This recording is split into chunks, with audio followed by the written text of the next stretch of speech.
नमस्कार दोस्तों, मेरा नाम है विमल सिंह। बालाजी स्टडी अड्डा में आपका स्वागत है। डीएलएड सेकंड सेमेस्टर के लिए अभी तक हम इससे पहले आपको फर्स्ट रिवीजन पहले और दूसरे पेपर के लिए करा रहे थे। तो इससे पहले हमने जो उसका पार्ट देखा था वो आपको साइड में आई बटन में पिछला वाला वीडियो मिल जाएगा। उन पार्ट्स को अवश्य देख लीजिएगा, आपके पेपर में उससे बाहर कुछ नहीं आएगा। आज से हम स्टार्ट कर रहे हैं उसी के क्रम में आपका जो इम्पोर्टेंट वन लाइनर हैं अलग अलग सब्जेक्ट के उनको, जिसमें हमने सबसे पहले साइंस सब्जेक्ट जो है उसको लिया है। यहाँ पर जितने भी बहुविकल्पी हम इनको दो पार्ट में देखेंगे, बहुविकल्पी नहीं, आपके वन लाइनर जितने भी उनको हम दो पार्ट में देखेंगे। तो आज का हमारा जो पार्ट है वो पार्ट नंबर 1 जो है वो होगा। तो चलिए शुरू करते हैं। पहला प्रश्न कह रहा है कि पृथ्वी का उत्पत्ति काल कब माना जाता है। तो आप सभी जानते हैं लगभग आज से 500 करोड़ वर्ष पूर्व माना जाता है। दूसरा प्रश्न है, महासागरों में जीवों की प्रथम कड़ी किस जीव के नाम से मानी जाती है। तो जीवों की जो पहली कड़ी है वो है अमीबा। अमीबा हो गया, पैरामीशियम हो गया, ये सब आपके एक कोशिकीय जीव में आते हैं। दूसरा है, यानी कि अगला प्रश्न है, पृथ्वी पर मनुष्य के जो पूर्वज हैं उनको क्या कहा जाता था। तो आप सभी जानते हैं होमो सैपियंस कहा जाता था। यहाँ पर होमो स्पीशियन करके गलत लिखा है, होमो सैपियंस जो है वो जाना जाता था। अगला प्रश्न देखते हैं, सौरमंडल क्या है। तो सूर्य के परिवार को सौरमंडल कहते हैं। इसमें 8 ग्रह होते हैं और आप 8 ग्रहों के नाम भी इसमें लिख सकते हैं। उपग्रह क्या है, समस्त ग्रहों के टूटे हुए जो पिंड होते हैं उनको उपग्रह जो है वो कहा जाता है। जैसे कि पृथ्वी का उपग्रह क्या है, तो आप कहेंगे चंद्रमा है। एक प्रश्न यहाँ से ये भी पूछा जाता है कि हमारे सौर मंडल का कौन सा ऐसा ग्रह है जिसका सबसे बड़ा उपग्रह होता है। तो ध्यान रखिए, बृहस्पति ग्रह जो है उसका गैनीमीड सबसे बड़ा जो है वो उपग्रह है।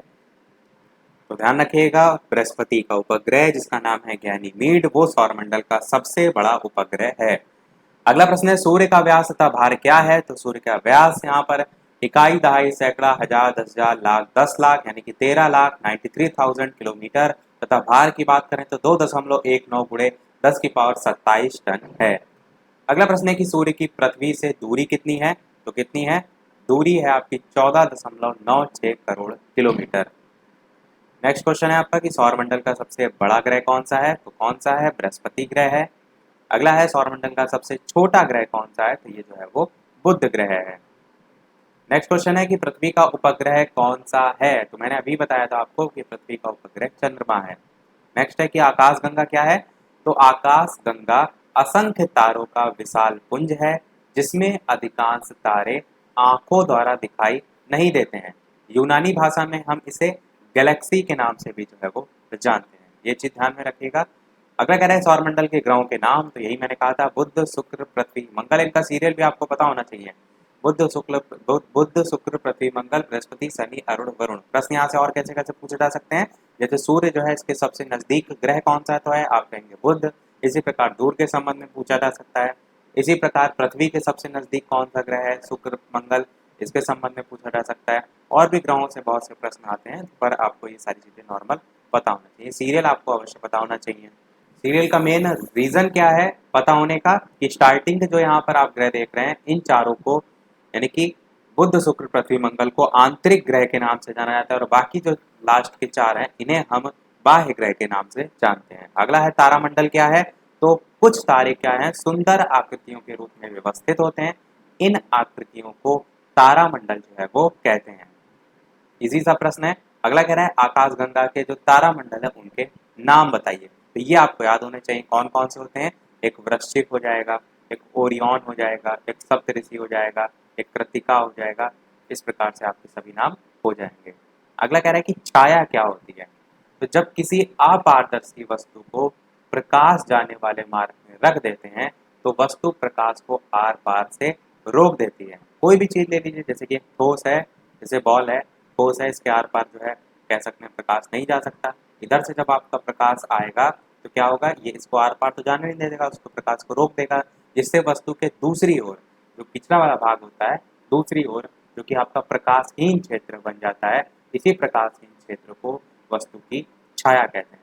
देखिए मेन क्या है, आपको डेफिनेशन कैसे लिखनी है वो आनी चाहिए। पता तो है सभी को छाया क्या होती है, पर आप उसे लैंग्वेज में कैसे लिखेंगे वो जरूरी है। अगला देखते हैं सूर्य ग्रहण कैसे होता है। सूर्य ग्रहण, चंद्र ग्रहण बहुत पूछा जाता है, ध्यान से समझिए। अमावस्या के दिन सबसे पहला तो ये पॉइंट आपको पता होना चाहिए, सूर्य और पृथ्वी के बीच में चंद्रमा आ जाता है। कैसे, इसको देखिए यहाँ पर चित्र के माध्यम से। जैसे कि ये आपका सूरज है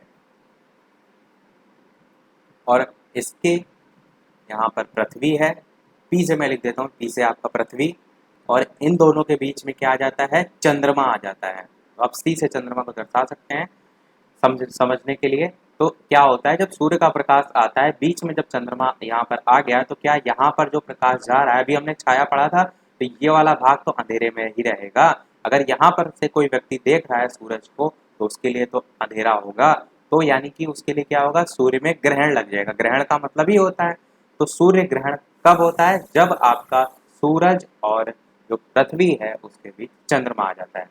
तो ये जो स्थिति है, ये अमावस्या के दिन होती है, ये भी ध्यान रखिएगा। चंद्र ग्रहण क्या होता है, जस्ट अपोजिट इसका, कि पूर्णिमा के दिन होता है सबसे पहले, तो ये पता होना चाहिए। दूसरी चीज, जब सूर्य और चंद्रमा के बीच पृथ्वी आ जाती है। ये आपका सूरज है और इसको रब कर दिया। अब क्या, जब सूर्य यहाँ पर बना लेते हैं, देखिए चित्र आपको समझ में आए कि कैसे वर्क करता है, तो आप इसको रटेंगे नहीं, ऐसे याद रहेगा। सूर्य और चंद्रमा के बीच पृथ्वी आ रही है, यहाँ पर पृथ्वी है, ये क्या है, पृथ्वी है, और छोटा सा आपका चंद्रमा है। अब सूरज से जो रोशनी सूर्य से आ रही है वो इस पृथ्वी पर पड़ेगी। अब यहाँ पर तो इसके पीछे चंद्रमा पड़ रहा है, क्या चंद्रमा पर पहुंचेगी रोशनी, आप कहेंगे नहीं, तो चंद्रमा पर आपका अंधेरा हो जाएगा, चंद्रमा पर ग्रहण हो गया, चंद्र ग्रहण हो गया, ऐसे याद रखेंगे। तो पूर्णिमा के दिन जब सूर्य चंद्रमा की पृथ्वी आ जाती है, तो चंद्र ग्रहण आपका होता है। तो ये दोनों ही ध्यान रखिएगा, पूछे बहुत जाते हैं, कंफ्यूजन बहुत क्रिएट होती है। इसके अलावा वीडियो पसंद आ रहा हो, चीज़ें सब समझ में आ रही हो, तो सभी लोग वीडियो को लाइक भी अवश्य कर दीजिएगा। आप ही के लिए यहाँ सारी मेहनत की जा रही है, तो एक लाइक तो वीडियो पर आपका बनता ही है। बात करते हैं अपने अगले प्रश्न की, भारतीय अंतरिक्ष संगठन का नाम बताओ। यहाँ पर वैसे एक्चुअल में ये भी गलत ही लिखा है, भारतीय अंतरिक्ष संगठन नहीं होता, भारतीय अंतरिक्ष अनुसंधान संगठन होता है। यहाँ पर आप क्या लिखेंगे, अनुसंधान। फुल फॉर्म ये इसरो की होती है, ISRO, Indian space research organisation.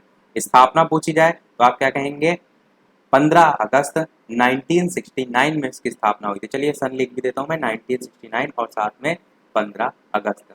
पूछा बहुत जाता है क्योंकि आपकी SCRT वाली जो किताबें हैं उसमें आपका पहले चैप्टर में इसरो के संबंध में दे रखा है। अगला प्रश्न कह रहा है कि नासा की स्थापना कब हुई थी, तो कब हुई थी, 29 जुलाई 1958, यानी कि 1958 में जो है वो हुई थी। नासा का पूरा नाम यहाँ पर पूछा गया, full form national aeronautics and space administration. Full form ध्यान रखिएगा, national aeronautics and space administration, ये फुल फॉर्म होती है। अगला प्रश्न, भारत में कितने प्रकार की मिट्टी या मृदा जो है वो पाई जाती है, तो कौन कौन सी, बलुई मिट्टी होती है, दोमट मिट्टी, चिकनी मिट्टी, जलोढ़ मिट्टी, काली मिट्टी, लाल मिट्टी, लेटराइट मिट्टी, पर्वतीय मिट्टी, या बलुई, दोमट तथा पथरीली मिट्टी। तो ये प्रकार ध्यान रखिएगा, पूछे जाते हैं आपसे। अच्छा, कुछ मिट्टी उनके अलग अलग नाम भी होते हैं, जैसे कि यहाँ पर जो आपका जलोढ़ मिट्टी लिखा हुआ है, जलोढ़ मिट्टी जो है जिसको हम एल्यूवियल सॉइल के नाम से जानते हैं, इसको हम दोमट और कछार, दोमट और कछार दोनों ही नाम से जानते हैं। हालांकि दोमट मिट्टी अलग से लिखा हुआ है, इसीलिए मैंने बता दिया कि दोनों नाम से जानते हैं। और नदियां जो होती हैं उनके द्वारा लाई गई जो मिट्टी होती है उसी को हम जलोढ़ मिट्टी के नाम से जो है वो जानते हैं। ये जो मिट्टी हमारे देश के जो उत्तरी मैदान होते हैं, समस्त आप कह सकते हो उत्तरी मैदान होते हैं, उनमें पाई जाती है। अब देखिए डिटेल में तो हम पढ़ नहीं रहे, पर आपको पता थोड़ी थोड़ी चीजें सबके बारे में होना चाहिए। जैसे कि अगर मैं काली मिट्टी के बारे में बताऊं, तो इसकी ये विशेषता ये होती है कि ये नमी को अधिक समय तक बनाए रखती है, इसीलिए इस मिट्टी को कपास की मिट्टी या कपास के लिए बहुत उपयोगी होती है। तो कपास की उपज के लिए महत्वपूर्ण है, इसीलिए कपास की मिट्टी के नाम से जानते हैं, इसे रेगुड़ मिट्टी के नाम से भी जानते हैं। और ये मिट्टी लावा जो प्रदेश होते हैं उनमें पाई जाती है, मुख्यतः आपका MP यानी कि महाराष्ट्र है, मध्य प्रदेश है, ऐसे क्षेत्रों में पाई जाती है। लाल मिट्टी की बात करें तो लाल मिट्टी जो है उसको चट्टानों की कटी हुई मिट्टी के रूप में जाना जाता है, और लाल मिट्टी के क्षेत्र महाराष्ट्र के जो दक्षिण पूर्वी भाग हैं उसके अंतर्गत देखते हैं, और भी अन्य क्षेत्र हैं। इसके अलावा बात करें लेटराइट मिट्टी की, तो ये क्षेत्र जो दक्षिणी प्रायद्वीपीय वाले उनमें देखने को मिलती है, और इन मिट्टियों को पश्चिम बंगाल से असम तक जो है वो देखा जा सकता है। तो ऐसे ही आप अलग अलग थोड़ा थोड़ा पता होना चाहिए। अगला क्या देखते हैं प्रश्न, फसल किसे कहते हैं, तो एक विस्तृत क्षेत्र पर उगाए गए एक ही जाति के पौधों के समूह को फसल कहते हैं। आप देखते हैं खेतों में फसल, जो भी यहाँ पर छात्र गांव से बिलोंग करता है उसको पता होगा कि वैसे सबने ही देखा है उसी को, क्यों कि आप देखते हैं पूरे खेत में जैसे गन्ना बोया गया तो सीरियल से बोया जाता है, तो क्या होता है, एक विस्तृत क्षेत्र पर उगाए गए एक ही जाति के पौधे होते हैं। ऐसा नहीं है कि उसमें थोड़ा गन्ना उगा दिया, थोड़ा कुछ कुछ जो बटाई पर खेती दी जाती है उसमें ये लोग करते हैं, पर अधिकतर यही होता है कि सीरियल से, उसी को फसल के नाम से हम जानते हैं। अगला है फसल के प्रकार। तो खरीफ फसल, रबी की फसल, जायद की फसल, इसमें कौन कौन सी आती हैं उसको ट्रिक से मैं ऑलरेडी बता चुका हूँ। जीके वाली प्लेलिस्ट में आप लोग जाकर देख लीजिएगा। प्रश्न बहुत पूछ लिया जाता है आजकल बहुविकल्पी में कि इनमें से कौन सी रबी की फसल नहीं है, या खरीफ की फसल इनमें से कौन सी है, या डायरेक्ट भी पूछा जा सकता है कि इसके बारे में बताइए। नेक्स्ट क्वेश्चन देखते हैं, सिंचाई की प्रमुख विधियां कौन सी हैं। तो कौन कौन सी हैं? प्रवाह विधि है, क्यारी विधि है, पूर्ण विधि है, वलय स्थिति है, बॉर्डर विधि है और ड्रिप विधि है। इसके अंतर्गत भी आपको थोड़ा थोड़ा पता होना चाहिए, क्योंकि ये आपके कोर्स में है, तो किसी के बारे में डायरेक्ट भी पूछा जा सकता है कि आपका क्यारी विधि क्या होती है, बताइए। नेक्स्ट क्वेश्चन देखते हैं कि कृषि के जो प्रमुख यंत्र हैं उनके नाम लिखिए। तो कौन कौन से होते हैं? जैसे कि हल हो गया, पटेला हो गया, बखर, रेक, फावड़ा, ट्रैक्टर, हैरो, कल्टीवेटर, डिबलर, ये सब आपके कृषि के प्रमुख यंत्रों में आते हैं। और ये जो जैसे कि आप डिबलर देख पा रहे हैं, पटेला देख पा रहे हैं, इनका चित्र भी आपको पता होना चाहिए कैसे होता है, क्योंकि आपके प्रीवियस ईयर में एक बार पूछा जा चुका है। अगर आप चाहें तो देख सकते हैं अपने प्रीवियस ईयर पेपर को उठाकर। करा मैं सारी चीजें चुका हूँ, डीएलएड सेकंड सेमेस्टर के लिए फास्ट रिवीजन भी करा चुका हूँ सभी सब्जेक्ट का। उसके साथ साथ वन लाइनर, एमसीक्यू, सारी चीजें आपको देखनी हो तो वीडियो के डिस्क्रिप्शन में, प्लेलिस्ट में और टेलीग्राम में भी सभी लिंक मिल जाएगी। फिर भी यदि ना मिले तो फेसबुक पर बालाजी स्टडी अड्डा सर्च करके आप वहाँ मैसेज कर सकते हैं, और साथ ही साथ वीडियो के कमेंट में भी टाइप करके वहाँ पर भी आप लिंक मांग सकते हैं। मैं सभी प्लेलिस्ट की लिंक एक साथ आपको प्रोवाइड करा दूंगा। बात करते हैं मृदा अपरदन क्या होती है। तो मृदा के एक स्थान से दूसरे स्थान पर हट जाने को मृदा अपरदन कहते हैं। जैसे आप देखते हैं ये आपका जैसे कि कोई भूमि है, ऊंचाई से कोई इस पर जल गिर रहा है, तो क्या होता है, मिट्टी कटती जाती है, मृदा का अपरदन होता है। तो एक स्थान से दूसरे स्थान पर हटने का मतलब यही है कि वहां से हट गया तभी तो वो कट के साइड में हो गए। ये भी रीजन तरीका होता है। और भी बहुत तरीके होते हैं, जैसे कि आप थोड़ा सा किनारे जाएं, कोई भी नदी है उसके किनारे, गंगा नदी के किनारे जाएंगे आप देखेंगे तो कटा हुआ भाग साइड साइड में आपको देखने को मिलता है। जो जल होता है वो क्या करता है, अपने साथ मिट्टी को साइड को जो है थोड़ा थोड़ा काट काट के बहाता ले जाता है, तो वो मृदा अपरदन में आप देखते हैं। अगला देखते हैं कि बीज बोने की प्रमुख तथा प्राचीन विधि कौन सी है। तो हाथ से छिटकवा विधि होती है। आप देखते हैं हाथ से ही छिड़क छिड़क के जो है खेत में बीज बो जाते हैं। अगला है माँ का सा पद्धति में। तो कार्य का मात्रक क्या है? माँ का सा मतलब क्या है? तो इन्होंने क्या किया है, इसी को हिंदी में लिख दिया। हम इंग्लिश में हर जगह देखते हैं क्या लिखा रहता है, MKS, माँ का सा। MKS पद्धति में पूछा गया है कार्य का मात्रक क्या होता है। दो पद्धति होती है आपकी, एक MKS होती है, एक CGS होती है। तो कार्य का मात्रक होता है जूल, सभी लोग को पता है, इजी क्वेश्चन है। अगला कह रहा है MKS पद्धति में ऊर्जा का मात्रक क्या होता है। तो ऊर्जा का मात्रक भी आपका जूल होता है। रटने की आपको आवश्यकता बिल्कुल नहीं है, मैं आपको पहले भी बता चुका हूँ सारी चीजें। कार्य आप कोई भी करते हैं उसकी इकाई जूल होती है। ऊर्जा जैसे आप देखते हैं कोई भी आप पैकेट लेके आए, एक चिप्स का भी पैकेट लेकर आए, तो उस पर आप पलट के देखेंगे जो जहाँ पर सारी डिटेल लिखी रहती है उसमें लिखा रहता है कि उसमें कितने कैलोरी ऊर्जा है लिखा रहता है। तो वो जो ऊर्जा लिखी रहती है जूल में लिखी रहती है, किसी किसी में किलो कैलोरी में लिखी रहती है, तो वो जूल वहीं से आया है, उससे भी आप ऊर्जा का मात्रक के तौर पर समझ सकते हैं। अगला कह रहा है कि बल किसे कहते हैं। तो किसी कार्य को करने में जिस ऊर्जा का यूज किया जाता है उसे हम बल कहते हैं। अगला कह रहा है कि कार्य से क्या अभिप्राय होता है। तो जब कोई बल लगाकर किसी वस्तु की स्थिति में परिवर्तन किया जाता है, जैसे कि यहाँ पर कोई एक बक्सा रखा है, अब आप इस पे क्या लगाएंगे, बल लगाएंगे, और जब बल लगाएंगे तो क्या होगा, खिसक के यहाँ आ जाएगा। तो बल लगाकर इसकी वस्तु की स्थिति में परिवर्तन हो रहा है, बिल्कुल हो रहा है। तो ये क्या हो रहा है, ये आपका कार्य हो रहा है। समझ गए आप। अगला देखते हैं ऊर्जा से क्या अभिप्राय है। तो किसी वस्तु के कार्य करने की क्षमता को उस वस्तु की ऊर्जा कहते हैं। ऊर्जा आपकी एक अदिश राशि है, अदिश मतलब इसमें दिशा नहीं होती है। और ऊर्जा का मात्रक अगर बात करें तो क्या होता है, जूल होता है। ये मात्रक बहुत पूछे जाते हैं आजकल, इनको अवश्य ध्यान रखिएगा। बाकी आप ऊर्जा वगैरह लिख सकते हैं अपने आप से। अगला कह रहा है यांत्रिक ऊर्जा से क्या तात्पर्य है। तो किसी वस्तु में यांत्रिक कारणों से कार्य करने की क्षमता क्या कहलाती है, यांत्रिक ऊर्जा कहलाती है। इजी सा प्रश्न है। अगला यांत्रिक ऊर्जा के प्रकार बताइए। तो दो होते हैं, एक होता है आपका गतिज ऊर्जा, एक होता है स्थितिज ऊर्जा। अच्छा, एक पॉसिबिलिटी ये भी हो सकती है कि आप के पेपर में इस पर बेस्ड क्वेश्चन पूछ लिया जाए। तो गतिज ऊर्जा का सूत्र होता है हाफ mv²। m आपका द्रव्यमान होता है और v जो है वो आपका रेखीय वेग होता है। तो प्रश्न में जो जो वैल्यू दी होंगी उसके आधार पर आप इसे आसानी से कर सकते हैं। गतिज ऊर्जा को इंग्लिश में हम काइनेटिक एनर्जी के नाम से जो है वो जानते हैं। अच्छा, जो स्थितिज ऊर्जा है इसका भी सूत्र होता है अपना, इसका सूत्र होता है mgh। जैसे mdh मसाले आते हैं उसी से थोड़ा सा mgh जो है वो याद जो है वो ध्यान कर रख सकते हैं आप। देखते हैं अपना अगला प्रश्न जो है वो गतिज ऊर्जा किसे कहते हैं। तो किसी वस्तु की गति के कारण उत्पन्न ऊर्जा को गतिज ऊर्जा कहते हैं। देखिए यहाँ पर सूत्र लिखा हुआ है, इसी सूत्र को मैंने ऊपर लिखा है, गतिज ऊर्जा का सूत्र होता है हाफ एम वी स्क्वायर। अगला कह रहे हैं कि ऊर्जा के कितने रूप होते हैं, तो ऊर्जा के अलग अलग रूप होते हैं। यांत्रिक ऊर्जा के अंतर्गत हम देखते हैं गतिज और स्थितिज, मैंने तो अभी दोनों के अंतर्गत प्रकार बताए भी। रासायनिक ऊर्जा भी आपका अलग टाइप होता है, ताप ऊर्जा भी आपका होता है, प्रकाश भी होता है, ध्वनि भी होता है, विद्युत भी होता है। ये तो ऊर्जा के अलग अलग रूप होते हैं। नाम इनके आपको रटे होने चाहिए, क्योंकि प्रश्न आएगा तो आपको याद होगा तभी आप लिख पाएंगे। कुछ चीजें क्या होती है, समझने वाली होती हैं, कुछ चीजें याद रखने वाली होती हैं। नेक्स्ट क्वेश्चन कह रहा है कि पृथ्वी पर ऊर्जा का सबसे बड़ा स्रोत सभी लोग जानते हैं सूर्य होता है। अगला कह रहा है कि गीले कपड़े, गीली लकड़ियां तथा वस्तुएं धूप में रखें तो क्या होता है, सभी वस्तुएं सूख जाती हैं। अगला कह रहा है कि सूखने की प्रक्रिया में नमी कहाँ चली जाती है, तो क्या होता है, वाष्पीकृत होकर वायु में मिल जाती है। अगला कह रहा है कि हवाओं का चलना एवं वर्षा होना किसके कारण संभव है, तो हवाओं का चलना या वर्षा का होना किसके कारण होता है, सूर्य की जो ऊर्जा है या सौर ऊर्जा है उसी के कारण जो है वो होता है। वर्षा आप देखते हैं, जब धूप होती है धीरे धीरे जो जमीन में पानी या कहीं भी भरा होता है धीरे धीरे सूखता है, वाष्पीकरण होता है, ऊपर बादलों के रूप में जाता है, फिर बादल भारी होते हैं, धीरे धीरे वही वापस से वर्षा के रूप में आता है। तो ये पूरी प्रक्रिया कहाँ से जुड़ी हुई है, सौर ऊर्जा से जुड़ी हुई है। नेक्स्ट क्वेश्चन कह रहा है कि ईंधन से क्या तात्पर्य है, तो जो पदार्थ दहन की प्रक्रिया द्वारा ऊर्जा प्रदान करते हैं उन्हें जो है वो ईंधन कहते हैं।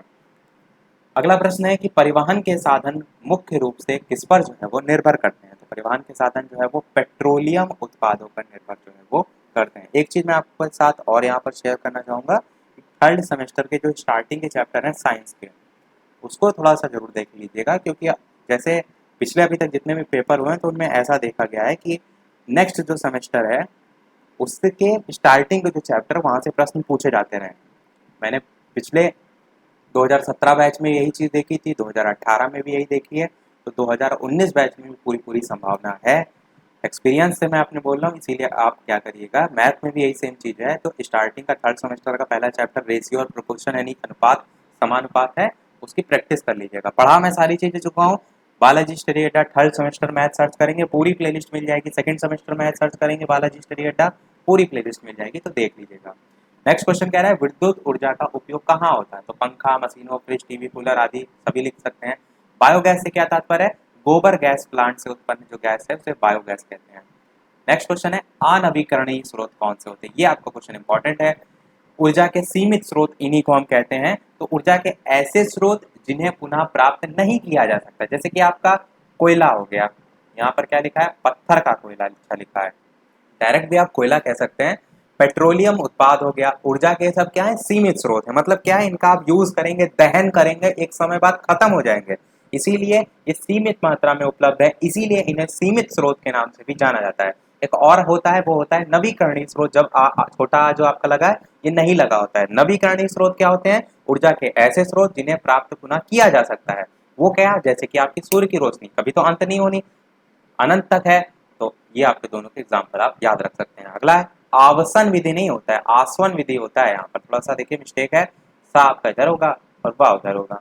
तो इसका उपयोग किस कार्य में किया जाता है, तो पेट्रोलियम से मिट्टी का तेल, पेट्रोल, डीजल आदि को बनाने में आसवन, यहाँ पर देखिए सही लिखा है, आसवन जो है विधि को अपनाया जाता है, यहाँ पर सही लिखा है, क्वेश्चन में थोड़ा सा गलत लिखा था, सही कर लीजिएगा। अगला कह रहे हैं कि जीवाश्म ईंधन किसे कहते हैं, तो कोयला और जो पेट्रोलियम है उसको जीवाश्म ईंधन क्या कहते हैं। जीवाश्म को थोड़ा सा ब्रेक करके देखिए क्या है, जीवों के अस्म, यानी कि जीवों के जो बचे हुए भाग होते हैं, बहुत लंबे समय तक जब भूमि में दबे रहते हैं तो परिवर्तन हो जाता है पेट्रोल में, प्राकृतिक गैस में, तो वही तो आपके जीवाश्म ईंधन होंगे।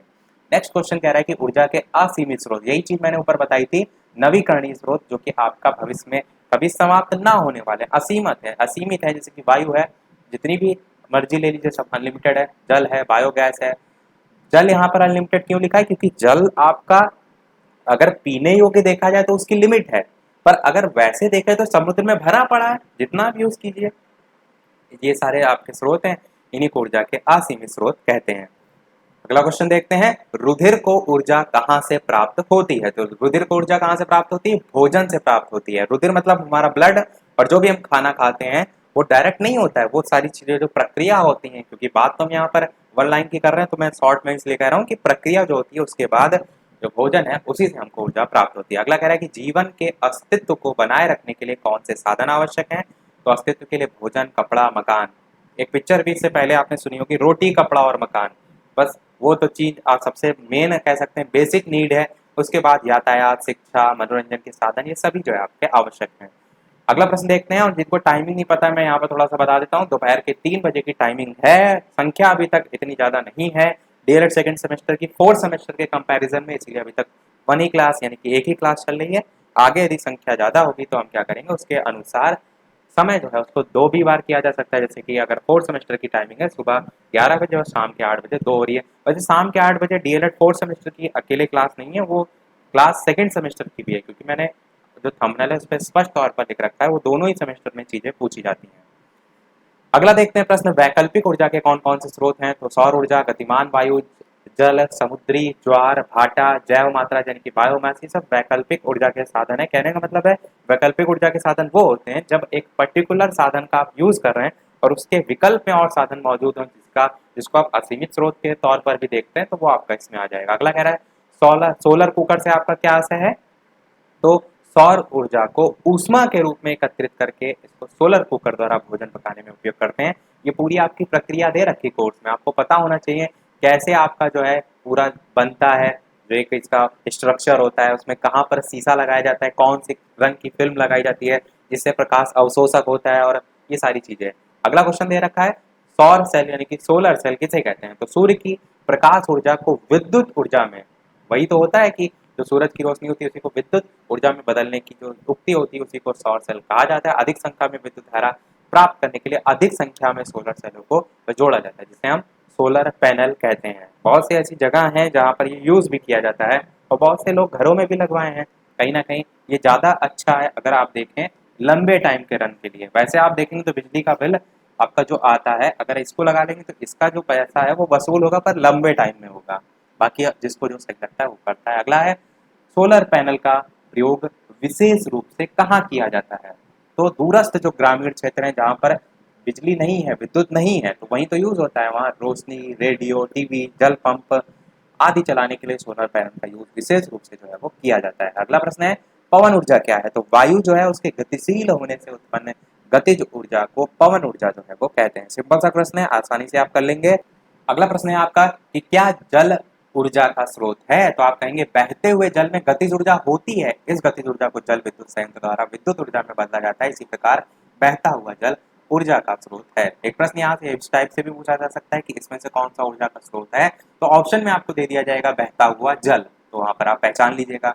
नेक्स्ट क्वेश्चन है कि क्या ज्वार भाटा ऊर्जा के स्रोत हैं। तो आप कहेंगे ज्वारीय जो लहरें होती हैं उसमें अपार गतिज ऊर्जा होती है, इस ऊर्जा को विद्युत ऊर्जा में बदला जा सकता है। इस प्रकार ज्वार भाटा ऊर्जा का नवीकरणीय स्रोत है। भारत में ज्वारीय जल से विद्युत तैयार भी की जा रही है और इस पर नवीन खोज तथा शोध भी ऑलरेडी चल रहे हैं। अगला क्वेश्चन मोस्ट इंपॉर्टेंट, ऊर्जा संरक्षण का नियम।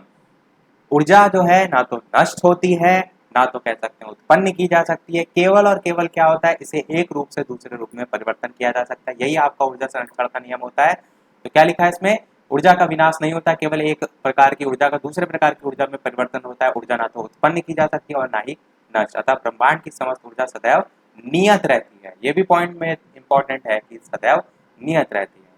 अगला कह रहा है कि सरल मशीन जो है वो किसे कहते हैं। तो ऐसे साधन जो कार्य करने में हमें सुविधाजनक हमें प्रदान करे, सरलता प्रदान करे और तेजी से हम कर पाए, जिनके माध्यम से सरल मशीन होती हैं।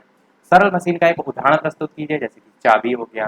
सरल मशीन के प्रकार लिखिए। तो 5 होते हैं, उत्तोलक, पेंच, घिरनी, झुकातल, पहिया और धुरी। 5 नहीं 6 हैं आप लोग, 1 2 3 4 5 6। अगला कह रहा है कि घिरनी को समझाइए। तो घिरनी एक सरल मशीन होती है, अचल तथा अचल दोनों तरह व्यवस्थित हो सकती है। आपने देखी भी होगी, कुआं में से पानी जब खींचा जाता है तो उसके ऊपर इस प्रकार से घिरनी लगी रहती है। इसमें रस्सी एक इधर गई होती है, एक रस्सी आप जिसको पकड़ कर खींचते हैं, तो भारी से भारी बाल्टी भी उसमें अगर टंगी होती है तो आपको उतना भारी महसूस जो है वो नहीं होता है। अगला कह रहा है उत्तोलक कितने प्रकार के होते हैं, 3 प्रकार के होते हैं, प्रथम, द्वितीय और तृतीय। नेक्स्ट क्वेश्चन है, प्रथम, द्वितीय तथा तृतीय उत्तोलक को एक एक उदाहरण द्वारा समझाइए। तो पहला उत्तोलक में हैंडपंप आ जाएगा, दूसरे उत्तोलक में पहिए वाली ट्राली आ जाएगा और तीसरे उत्तोलक में चिमटा आ जाएगा। यहाँ से एक प्रश्न आपका 100% पूछा जाएगा उत्तोलक से। ये छोटा सा टॉपिक है उत्तोलक पर, हर साल यहाँ से एक प्रश्न बहुविकल्पी में अधिकतर ज्यादा पूछा लिया जाता है। आपको ऑप्शन दिए होंगे, इसमें से पूछा जाएगा कौन सा द्वितीय प्रकार के उत्तोलक में आता है, कौन सा तृतीय प्रकार के उत्तोलक में आता है, इस टाइप से। तो ये तो आपके एक एग्जाम्पल एकदम रटने हैं। मैंने उत्तोलक नाम से एक ट्रिक वाला वीडियो ऑलरेडी बना रखा है, आप बालाजी स्टडी अड्डा उत्तोलक सर्च कर सकते हैं, आपको वीडियो मिल जाएगा। उसमें मैंने ट्रिक से बता रखा है कि किसमें आलंब और आयाम, ये सारी चीजें बीच में होती है, किनारे होते हैं, इसको बहुत ही आसानी से आप याद रख सकते हो। उस ट्रिक को अवश्य देख लीजिएगा। अगला देखते हैं, झुके तल की सहायता से आप किस तरह का कार्य आसानी से कर सकते हैं। तो जो भारी भार को ट्रक है उसमें आसानी से चढ़ा सकते हैं। और आप देखते भी हैं ऐसे बहुत से जो भारी सामान होते हैं ट्रक में चढ़ाने के लिए ये सारी चीजें उपकरण यूज भी किए जाते हैं। अगला कह रहा है कि कोशिका क्या है। तो मानव शरीर जिन असंख्य छोटी छोटी कोशिकाओं या इकाइयों से जो है वो मिलकर बना होता है, उन इकाइयों को कोशिका जो है वो कहते हैं। अगला प्रश्न है, केंद्रक क्या होता है। तो केंद्रक कोशिका का सबसे महत्वपूर्ण अंग होता है। ये कोशिका के मध्य में स्थित होता है और कोशिका रस का ही सघन पिंड है। ये अधिक गहरे रंग का होता है, अतः इसको कोशिका में आसानी से पहचाना जा सकता है। ये भी आप कह सकते हैं। और केंद्रक ही कोशिका का जीवन भी होता है। देखते हैं अब यहाँ से हमारा लास्ट पेज, ये आप लाइन जो देख पा रहे हैं यहाँ से नेक्स्ट पेज स्टार्ट है और ये हमारा लास्ट पार्ट या कह सकते हैं लास्ट पेज होगा। इसके बाद जो बाकी बचे प्रश्न जितने आज हम देख रहे हैं उतने हम सेकंड पार्ट में भी देख लेंगे। तो दोनों ही आधे आधे प्रश्न करके सभी पूरा आपके कोर्स के वन लाइनर जितने भी पूछे जा सकते हैं वो यहाँ से आपके प्रैक्टिस हो जाएंगे। इसके अलावा वीडियो अभी तक आपने लाइक ना किया और इतनी अच्छी अच्छी इंफॉर्मेशन हम आपको प्रोवाइड करा रहे हैं तो एक लाइक तो आप सभी का बनता ही है। और उम्मीद करते हैं अब तक आपने वीडियो को लाइक ऑलरेडी कर दिया होगा, पर जिन्होंने अभी तक नहीं किया है, नए आए हैं, वो वीडियो को सभी लोग लाइक भी अवश्य कर दीजिएगा। बात करते हैं प्रश्न की, केंद्रक जीव द्रव्य क्या है। तो केंद्रक के अंदर के गाढ़े तरल तथा चिपचिपे पदार्थ को केंद्रक जीव द्रव्य जो है वो कहते हैं। अगला है प्रश्न, कोशिका के कितने अंग होते हैं। तो 3 होते हैं, कोशिका भित्ति, कोशिका द्रव और केंद्रक। इंपॉर्टेंट है, ध्यान रखिएगा कोशिका के ये तीनों अंगों के नाम। और इसी प्रकार ऊतक के कितने प्रकार होते हैं ये भी आपको याद रखने हैं कि उपकला ऊतक, संयोजी ऊतक, संवहन ऊतक, पेशीय ऊतक और तंत्रिका ऊतक। तो ये सब नाम आपको याद होने चाहिए। नेक्स्ट क्वेश्चन है कि जीवन की आधारभूत क्रियाएं क्या हैं। तो पोषण है, श्वसन है, जिसके बिना कह सकते हैं हमारा जीवन ही संभव नहीं है, उत्सर्जन है, परिसंचरण है, नियंत्रण, समन्वय, वृद्धि, प्रजनन, ये सभी क्या है, ये सभी आधारभूत क्रियाएं हैं। नेक्स्ट अगला क्वेश्चन है, जीवधारियों में प्रजनन की कौन कौन सी विधियां होती हैं। तो वर्धी प्रजनन होता है, अलैंगिक प्रजनन होता है, लैंगिक प्रजनन होता है, ये अलग अलग टाइप के हो जाएंगे। अब पूछा गया है वर्धी प्रजनन जो है आपका होता क्या। देखिए तीनों के नाम है और तीनों पर क्वेश्चन भी है, तो क्या होगा, तीनों चीजें भी आपको यहाँ से आ जाएंगी। तो यह प्रायः पौधों में पाया जाता है। वर्धी प्रजनन जो है आपका कहाँ पाया जाता है, पौधों में पाया जाता है। और जब पौधों के वर्धी भाग जैसे कि आपके जड़, तना और पत्ती, ये सब कैसे भाग हैं, वर्धी भाग हैं, इनसे नए पौधे का जन्म होता है, तो इसे हम वर्धी प्रजनन के नाम से जानते हैं। बहुत ही साधारण सी डेफिनेशन लिखी है, मुझे नहीं लगता कि किसी को यहाँ पर इसको रटने की आवश्यकता है, आसानी से समझ में आ रही होगी। नेक्स्ट क्वेश्चन है, अलैंगिक प्रजनन क्या होता है। ये जो प्रजनन है जीवधारियों में, प्रजनन उनकी विधियां हैं, उसमें आपका दूसरा है। तो इस विधि में क्या होता है, नए जीव की उत्पत्ति एक ही जनक से होती है, इसे हम क्या कहते हैं, अलैंगिक प्रजनन के नाम से जानते हैं। तीसरा, लैंगिक प्रजनन क्या होता है। तो इस विधि में नए दो विभिन्न लिंगों वाले जो जीवधारी हैं उनसे जीव की उत्पत्ति होती है। तो साफ तीनों में अंतर भी आपको समझ में आ रहा है। वर्धी प्रजनन में पौधों के वर्धी भाग जो है उनसे नए पौधे का जन्म होता है। अलैंगिक जनन में क्या होता है, एक ही जनक से होता है। लैंगिक जनन में क्या होता है, दो विभिन्न लिंगों वाले जो जीवधारी उनसे जीव की उत्पत्ति होती है। तो डिफरेंस भी अगर आपसे पूछ लिया जाए तो आप आसानी से जो है वो लिख सकते हैं। नेक्स्ट क्वेश्चन है, प्रकाश संश्लेषण की प्रक्रिया के आवश्यक तत्व। तो CO2 यानी कि कार्बन डाइऑक्साइड, जल, क्लोरोफिल, प्रकाश, सूर्य, इन सभी की उपस्थिति में आपका प्रकाश संश्लेषण की जो प्रक्रिया है वो कंप्लीट होती है, वो आपको पता होना चाहिए। नेक्स्ट क्वेश्चन है, उत्सर्जन किसे कहते हैं। तो शरीर में उपापचय की क्रियाओं द्वारा शरीर में जो उपस्थित अपशिष्ट पदार्थ हैं, अपशिष्ट पदार्थ कौन से होते हैं, जिनकी हमें जरूरत नहीं है, जिनसे हमने क्या किया, जो भी पोषक तत्व है वो खींच लिए, निकाल लिए, उसके बाद जो बचा हुआ है उन पदार्थों को बाहर निकालने की जो प्रक्रिया होती है वो उत्सर्जन जो है वो कहलाती है। देखते हैं अपना अगला और इस वीडियो का लास्ट प्रश्न। इसके बाद एक प्रश्न मैं आपसे भी पूछूंगा। प्रश्न आपका क्या है, मानव शरीर को कितने भागों में बांटा जा सकता है। तो कौन कौन से भाग हैं, सिर हो गया, मस्तिष्क हो गया, ग्रीवा हो गया, धड़ है, हृदय है, ऊर्ध्व शाखाएं हैं, अधो शाखा है, श्वसन अंग है, ये सभी अलग अलग भागों में आप जो है वो बांट सकते हैं। अब एक प्रश्न आपके लिए, जैसे कि सभी वीडियो में हम आपसे एक ना एक प्रश्न पूछते हैं, इस वीडियो का आपके लिए प्रश्न क्या है कि रिकेट्स, ये आपका जो मैं प्रश्न पूछ रहा हूं ये प्रीवियस ईयर 2019 में ही पूछा गया था। रिकेट्स या कह सकते हैं सूखा रोग, रिकेट्स या सूखा रोग किस विटामिन की कमी से जो है वो होता है। तो आपको बताना है किस विटामिन की कमी से जो है सूखा रोग या रिकेट्स जो है वो होता है। सभी लोग अपना आंसर वीडियो के मेन कमेंट में टाइप करके बताइएगा। आंसर हम देखेंगे इसके नेक्स्ट वाले पार्ट में, जहां पर बाकी बचे प्रश्न भी हम फिनिश कर देंगे और ये आंसर भी वहां पर देख लेंगे। इसी के साथ हमारा आज का वीडियो समाप्त होता है। आज वीडियो में इतना ही। वीडियो पसंद आया हो तो लाइक अवश्य कीजिएगा, चैनल पर नए हो तो सब्सक्राइब करके जुड़ अवश्य जाइएगा, ताकि आगे आने वाला कोई भी वीडियो आपसे मिस बिल्कुल भी ना हो। तो मिलते हैं फिर अगले वीडियो में नए टॉपिक के साथ। तब तक के लिए नमस्कार। Thank you for watching.